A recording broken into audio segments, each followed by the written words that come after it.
जो भी चीज़ें हुई हैं।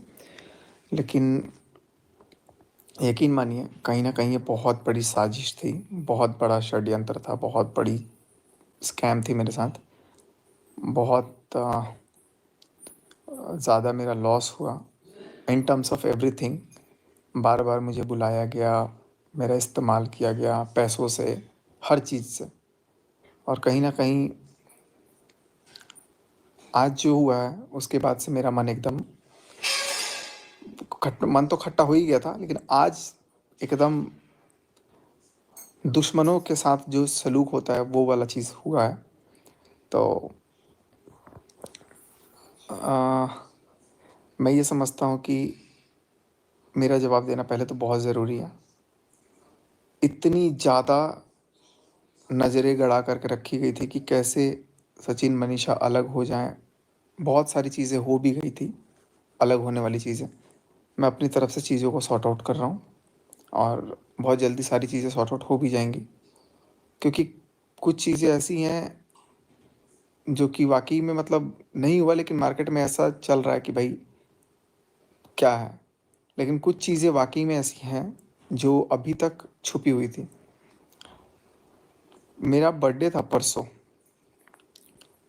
बर्थडे वाले दिन बहुत सारी चीज़ें हैं जो आप लोगों को पता ही नहीं है, और एक तरफ़ा वाली चीज़ें दिख ही गई हैं आप लोगों को कि यार मेरा वाला लाइन दिख गया, लेकिन उसके पहले क्या-क्या लाइन थे, क्या-क्या चीज़ें थी, क्या-क्या बातें थी, ये कोई नहीं देखा और ना किसी का इंटरेस्ट रहा।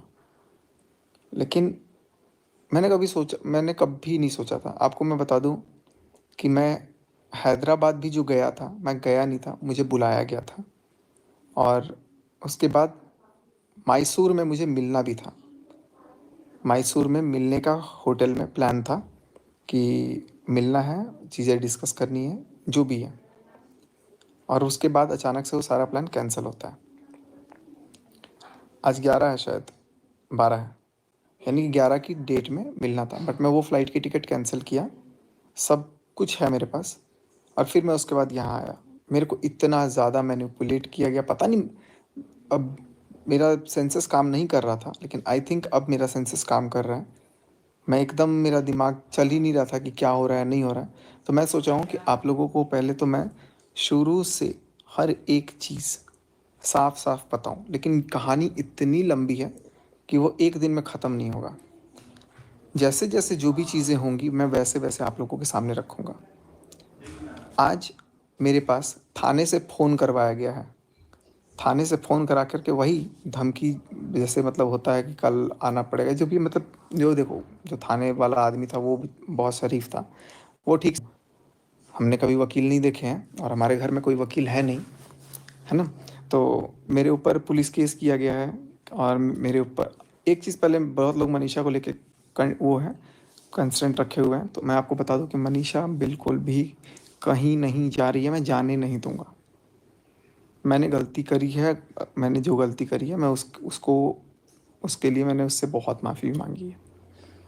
सारा कुछ होगा और सब टाइम लग, थोड़ा बहुत वक्त है, चलो थोड़े बहुत में ठीक ठीक कर लूँगा मैं, और बहुत बेहतरीन तरीके से ठीक करूँगा। जो इस पिछले 1 डेढ़ साल में हुआ है ना, मैं उसका 10 गुना उसको दूंगा, बाकी में 10 गुना दूंगा। और अभी चीज़ें थोड़ा सा कॉम्प्लिकेटेड हैं, अभी मुझे ऑनेस्टली बताऊं तो नहीं पता कि आगे क्या होगा, लेकिन मैं अपनी तरफ से ये पूरी कोशिश करूँगा कि ये चीज़ें वापस सब ठीक हो जाएं, ठीक हो भी जाएंगे। और लेकिन जितना भी मैं बोल रहा हूँ कि मेरे को किस तरीके से आज, मैंने जबकि सपने में भी नहीं सोचा था, सपने में भी नहीं सोचा था कि आज ये चीज़ होगा। आज उस इंसान ने फिर से धोखा दिया, और धोखा क्या किया, मैं सपने में नहीं सोच सकता हूँ कि वो इंसान जा कर के मेरे नाम का कंप्लेंट करेगी। मुझे एकदम, एक तो चोरी, मैंने जैसे गलती करी, मैं आपसे माफ़ी मांग रहा हूँ, अपने दर्शकों से मांग रहा हूँ, अपने सारे रिएक्शन चैनल वालों से, अपने सारे यूट्यूबरों से मांग रहा हूँ। मैं फ़ोन भी नहीं उठाया, मैं मनीषा से मांग रहा हूँ, अपने घर वालों सबसे मांग रहा हूँ मैं माफ़ी, और सोशल मीडिया पे आके मांग रहा हूँ। मैं गलती है, ठीक है, मैं मान रहा हूँ, तो मैं माफ़ी मांग रहा हूँ। मुझे अब बहुत लोग माफ़ करेंगे, बहुत लोग कहेंगे कि माफ़ी के लायक भी नहीं है, शायद इसीलिए मैं मनीषा के साथ भी नहीं रह रहा था, क्योंकि मेरे दिमाग में ये था कि यार मैंने इतना सब कुछ किया, मैं मनीषा के साथ कैसे रहूँगा, क्योंकि 1 डेढ़ साल से हमारे बीच में बहुत दूरियाँ थी। तो अब मैं नहीं चाहता कि उसकी लाइफ आगे ख़राब हो, उसको चीज़ों का वो लगे कि नहीं, आ, ये इसने तो बहुत गलत किया, ऐसे कैसे अब ये हो सकता है, ऐसे कैसे चीज़ें ठीक कर सकता है, या जो भी है। लेकिन आज मैं दिल से फिर से एक बार उससे माफ़ी मांगा हूँ, और मैं उसको मना लूँगा। मुझे पता है वो मान भी जाएगी, नहीं भी मानेगी तो उसको मैं खींच के लाऊंगा। और नहीं अगर हो पाया तो कोई बात नहीं, मैं अपनी किस्मत समझ करके अपने क्या कर सकता हूँ। बट कोशिश पूरी रहेगी कि सब ठीक हो, और जहाँ पे सब बड़े हैं सारी चीज़ें ठीक होंगी। अंशु, अंशु, अंशु, दरवाज़ा बंद करो तो मेरा। मिक्सी चल रहा है, ये डोर बंद कर दो, ऊपर इतना तेज़ चल रहा है कि डिस्टर्ब हो रहा है। तो ये सारी चीज़ें हैं जो कि कहीं ना कहीं मुझे आज बताना था। आज मैं आप लोगों से मैं बात शेयर कर दे रहा हूँ, क्योंकि मेरे साथ जो हुआ है वो भगवान ना करे किसी के साथ हो। मेरे साथ हुआ भी क्यों है, क्योंकि मेरे पास एक बहुत गंदा आदत है, किसी का हेल्प करना। किसी का हेल्प करना मेरे सिर पे इतना ज़्यादा गंदा चढ़ गया कि मैं आप लोगों को क्या बताऊँ। और अब मैं बोलूँगा तो लोगों को लगेगा कि यार मैं पर्सनल बातें बोल रहा हूँ, क्योंकि अब पर्सनल कुछ रह ही नहीं गया। इतना ज़्यादा मतलब जा कर के सोशल मीडिया पर जा कर के चीज़ों को लाया गया। और मैं कभी नहीं सोचा था कि मैं इस तरीके से कभी रिटेलिएट करूँगा, लेकिन मेरी आंखें खोलने वाला एक बंदा। मैं जिस दिन पहली बार लाइव आया था ना, उस दिन मैं बहुत गलत कदम उठाने जा रहा था। मुझे संभालने वाला, मुझे सब कुछ समझाने वाला, मुझे दिखाने वाला एक बंदा था।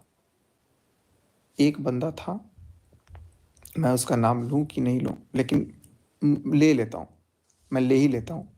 क्योंकि वो बंदा इतना ज़्यादा अच्छा है और उसके साथ भी इतना गलत हो रहा था कि भाई भगवान जाने। मैंने पहले लाइव आने से पहले ना मैंने सोचा कि यार अपनी जो बातें हैं मैं वो सारी, मैं लेकिन आपको कैसे दिखाऊंगा, वो सारा चीज़ मेरे इसी फ़ोन में है। मैंने फ़ोन किया, और मैं ऐसा नहीं है कि मैंने उसी को फ़ोन किया, मैंने उसके पहले सबको फ़ोन किया उन उसके घर में कि यार मेरे को कुछ बात करनी है, मेरा दिमाग ख़राब हो रहा है वगैरह वगैरह जो भी, क्योंकि मेरा दिमाग तो बहुत पहले ही ख़राब किया जा चुका है। तो मैंने फ़ोन किया कि आप सुनो, कोई मेरी बात, कोई मन की बात तो सुन लें एटलीस्ट। क्योंकि सामने वाली मैडम जो है वो तो सीधे ब्लॉक मारती हैं या फिर वो करती हैं, और तुरंत धोखा देने का काम शुरू हो जाता है। तो मैं टोटल चीज़ आपको शेयर करूँगा। आज मैं ये नहीं करता, लेकिन मेरा करना ज़रूरी है, क्योंकि कल को क्या पता वो मेरे को जेल करवा दें। तो ये प्रूफ रहना चाहिए आप लोगों के दिमाग में कि यार एटलीस्ट गलत मैं, ठीक है मैं अपनी गलती मानता हूँ, लेकिन उससे 50,000 गुना ज़्यादा गलती सामने वाले की होते हुए भी सीना जोरी है, गुरूर है, घमंड है, गाली गलौज है। आपको यकीन नहीं होगा इतने गंदे गंदे गाली गलौज चलते हैं। मैंने भी दिए बाद में, लेकिन मैं चीज़ों को आपको दिखाऊंगा ना, आपको बताऊंगा तो यार आप कहोगे कि क्या हो रहा है ये। तो मैं 100 नहीं, मैं 500% मैं मानता हूँ कि मैं गलत हूँ। गलत हूँ नहीं, गलत था। और मैं इतना गंदा गलत था, मैं बहक गया। कैसे बहक गया? बेचारापन देख के। इतना गंदा सिंपथी खेला गया, इतना गंदा, मेरे पास तो कुछ ही नहीं है, ये नहीं है, वो नहीं है। ठीक है, हो जाएगा ना, हो जाएगा ना। और मैं पहली बार भी जब कान में बोला था ना, जब मैं पहली बार जब घर से निकल रहा था, जब वो रोने धोने का